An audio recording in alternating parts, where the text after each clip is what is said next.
அனைவருக்கும் வணக்கம்.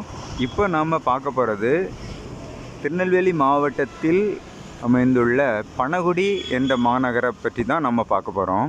பனகுடி மாநகரத்தில் பார்த்திங்கன்னா மிகப்பெரிய ஒரு ஆலயம் சமீபத்தில் தான் இந்த ஆலயம் புதுப்பிக்கப்பட்டிருக்குது. இதுக்கு முன்னாடி உள்ள ஆலயத்தை இன்னும் கொஞ்சம் பல கலை வண்ணப்பாடுகளாக கூட உயரமாக, அதாவது முன்னால் இருந்த உயரத்தை விட உச்சமாக நல்லா அழகாக கட்டியிருக்காங்க. அதனுடைய அழகு பார்த்திங்கன்னா எவ்வளவு அழகாக இருக்குது பாருங்கள். இப்போ கீழே இருந்து அதுதான் நீங்கள் பார்க்குறீங்க.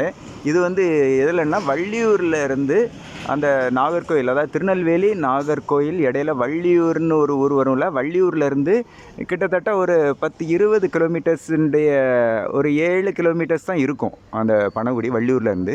அதில் அந்த மெயின் ரோட்டில் தான் இருக்குது இந்த கோயில் அமைஞ்சிருக்கு. பார்த்துடுங்க, அருமையான அந்த கோயிலை பார்த்தீங்களா எவ்வளோ அழகாக இருக்குது. இதனுடைய சைடு புற காட்சிகளை இப்போ பார்க்கலாம் வாங்க.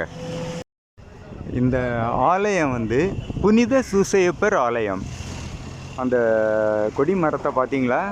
அப்புறம் இதில் ஒரு சிறியதாக கெபி ஒன்று காட்சி அளிக்கதை பார்க்குறீங்க.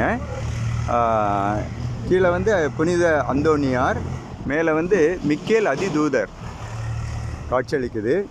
அப்புறமா நீங்கள் சைடு புறம், அதாவது அந்த கலை அம்சத்தை உள்ள காட்சியில் பார்த்தோன்னா பாருங்கள், அந்த சைடினுடைய அந்த அழகு எவ்வளவு மிகுந்த கலை அம்சமாக நல்ல கட்டிடக்கலை நிபுணர்களால் அருமையாக வடிவமைக்கப்பட்டிருக்கிறத நீங்கள் பார்க்குறீங்க.